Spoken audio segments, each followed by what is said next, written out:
Air commodore रज़ा हैदर साहब ने। अस्सलाम वालेकुम रज़ा साहब, कैसे हैं आप? बहुत बहुत शुक्रिया हमारे साथ शो में मौजूद होने के लिए। और इससे पहले मैं आपसे सवाल पूछूं, मैं ये एक और ख़बर ब्रेक करना चाहती हूँ कि पाकिस्तान इस वक्त अनस्टॉपेबल है। जी हाँ, सऊदीया के बाद, टर्की के बाद अब कुवैत भी हमारे दफ़ाई मुआहदे का हिस्सा बन चुके हैं। और अब खबर ये आ रही है रज़ा साहब कि कतर भी बहुत जल्द इसमें शामिल होने वाला है। यहाँ से हम शुरू करेंगे, आप इसको कैसे देख रहे हैं? जी बहुत शुक्रिया मिस फरा और भट्ट साहब, आपका प्रोग्राम में दावत देने का सबसे पहले। और मैं इसको एक पाकिस्तान की एक बहुत बड़ी अचीवमेंट देख रहा हूँ, और इसको मैं देख रहा हूँ एक पावर ट्रांजिशन हो रही है पाकिस्तान की, जिसमें पाकिस्तान ने पहले एक सऊदी पाकिस्तान एग्रीमेंट हुआ था 2025 में, आपको पता ही है, डिफेंस एग्रीमेंट। फिर Mecca agreement, now the Kuwait agreement, expectedly Qatar also. तो ये एक स्ट्रेटेजिक हेजिंग भी कह सकते हैं हम इसको। इससे आप ये देखें कि पाकिस्तान का एक security role in the middle east बढ़ता जा रहा है, जो कि किसी वक्त टोटल यूएस डोमिनेंट रोल है। इस वक्त regional security complex as per बैरी बुजान के रीजनल सिक्योरिटी कॉम्प्लेक्स जो मिडल ईस्ट का है, वो इस वक्त टोटल डोमिनेट करता है बाय यूएस सिंस जब से अरब इसराइल वॉर हुई थी, और खासतौर पर जब से रशिया का इनखला हुआ और फिर कुवैत इराक की वॉर हुई। लेकिन अब ऐसे लगता है मुझे कि वो एक गैप आ रहा है थोड़ा सा इस वॉर के बाद। और मिडल ईस्ट में जितने डैमेजेस हुए, आपको पता है 292 स्ट्रक्चर्स डैमेज है इस वक्त यूएस के इन द मिडल ईस्ट, और 624 डेथ इंजर्ड एंड 20 डेथ्स है। तो नेट सिक्योरिटी प्रोवाइडर का जो एक वैक्यूम है, मुझे लग रहा है कि अब वो पाकिस्तान उसका बढ़ा है, उसको फिल करेगा। आपने बात की कुवैत एग्रीमेंट की स्पेसिफिकली, ये बिल्कुल ये बहुत इंपॉर्टेंट एग्रीमेंट है, और पाकिस्तान और कुवैत का तो स्ट्रेटेजिक रिलेशंस है, और इसमें पाकिस्तान उनको ट्रेनिंग देगा और जिस तरह के डिफेंस एग्रीमेंट की नीड्स होती हैं वो पूरी करेगा। Same hold goods for Qatar, जो कि सुनने में आ रहा है, और इसके साथ ये भी आ रहा है कि और बहुत से मुल्क भी इसको ज्वाइन करना चाह रहे हैं। मेरा ख्याल है जो मक्का एग्रीमेंट है ना, वो एक टर्निंग पॉइंट है, और पाकिस्तान ने इसको जिस तरह जो मैंने बात की ना स्ट्रेटेजिक हैजिंग की, किस तरह से उसको बैलेंस किया between Saudi Arab and Iran, ये एक बहुत बड़ी अचीवमेंट है जो दुनिया देख रही है। और पाकिस्तान की ट्रांजिशन हो रही है फ्रॉम रीजनल प्लेयर से रीजनल हेजेमन, और इंशाल्लाह then it will be the global player and global hegemon. काबिल एहतराम एयर कमोडोर साहब, अभी आपने भी मक्का मुआहदा की बात की, मिस फरा हाशमी ने भी फरमा दिया कुवैत की, तो इसी तरह मैं अगर गौर करूं तो ये बात बहुत आगे तक बढ़ती जा रही है। अब बांग्लादेश ने भी भारत को शटअप कॉल दे दी है, नाम लिए बगैर उसने भारत को कहा है कि जनाब इस मामले पर किसी को मुल्क को कोई तशवीश नहीं होनी चाहिए।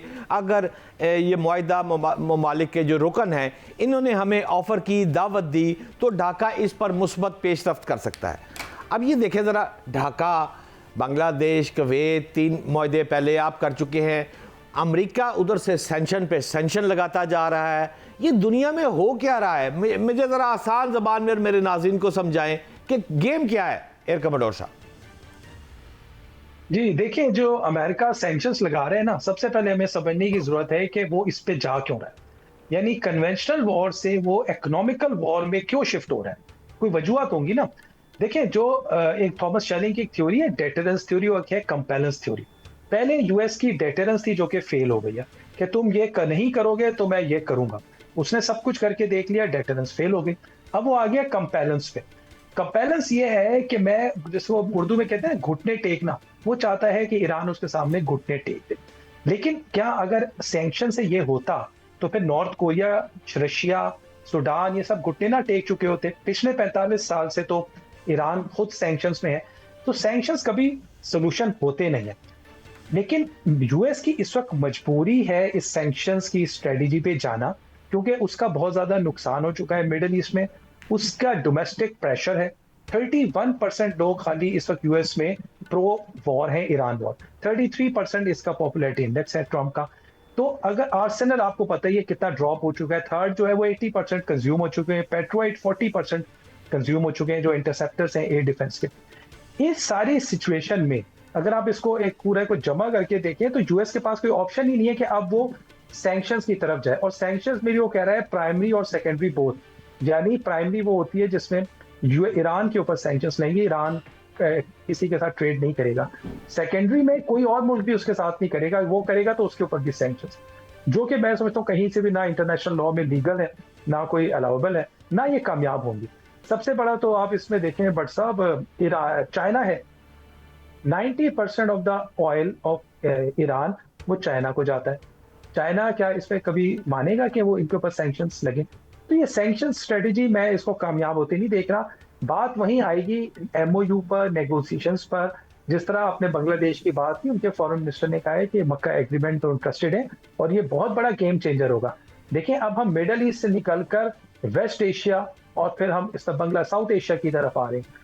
तो ये एक बहुत बड़ा एक कह सकते हैं एक नेटवर्क सा बन रहा है, जिसका जो purely for the defence purpose है। और एक बहुत बड़ी कामयाबी इसमें डेफिनेटली पाकिस्तान की है, एमओयू में भी और मक्का एग्रीमेंट में भी।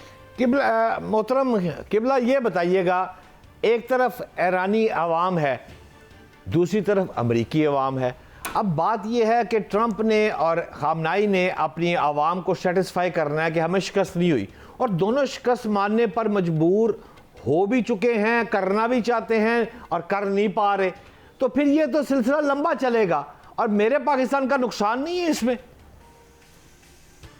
जी बट साहब, बहुत अच्छा आपका पॉइंट है। और जंग देखें दो सूरतों में खत्म होती है, एक फरीक हार मान ले या दोनों फरीक थक जाए, और इतना थक जाए जिसको हम कहते हैं म्यूचुअली हर्टिंग स्टेलमेट।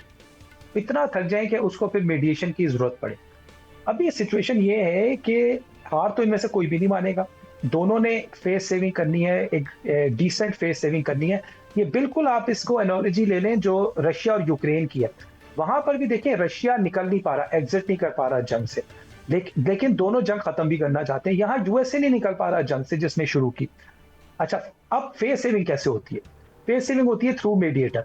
वो है सबसे बेहतरीन पाकिस्तान। इस वक्त पाकिस्तान के अलावा कोई ऐसा मुल्क नहीं है जो यूएस के साथ भी स्ट्रेटेजिक पार्टनरशिप रखता हो और ईरान के साथ भी रखता हो। कोई मुल्क ऐसा नहीं है जिसने एमओयू साइन किया हो उनके साथ, तीनों का साथ मिलकर। कोई ऐसा नहीं है जो इस वक्त सिक्योरिटी गारंटी के तौर पे आ रहा है मिडल ईस्ट का। इवेंचुअली इनको एमओयू पे ही आना होगा, मैं ये समझता हूं। इसके अलावा कोई हल नहीं है। जिसमें एक स्टार्टिंग पॉइंट अभी हम कह सकते हैं, एक उम्मीद की किरण भट्ट साहब जो आई है ना, वो एक ओमान और ईरान का जो एक फ्रेमवर्क बन रहा है हुर्मस के बारे में, वो एक कह सकते हैं एक स्टार्टिंग पॉइंट है। वो उस एग्रीमेंट की ऑल्दो के अभी साइंड या डिटेल्स बाहर नहीं आई, लेकिन अभी तक जो मीडिया है वो ये कह रहा है कि हुर्मस टेम्परेरली ओपन हो जाएगा subject to the conditions. Conditions क्या हैं कि ईरान के ऊपर से सैंक्शंस हटें, ईरान को रेपरेशन किया जाए जो उसका खर्चा है 300 बिलियन जो कि एमओयू में है, और नेवल ब्लॉकेट खत्म किया जाए। तो अब देखिए जंग अगर रज़ा हैदर साहब हमारे साथ मौजूद होने का बहुत बहुत शुक्रिया। शो का वक्त खत्म हुआ चाहता है। This was your host Farah Hashmi signing out. Pakistan हमेशा जिंदाबाद।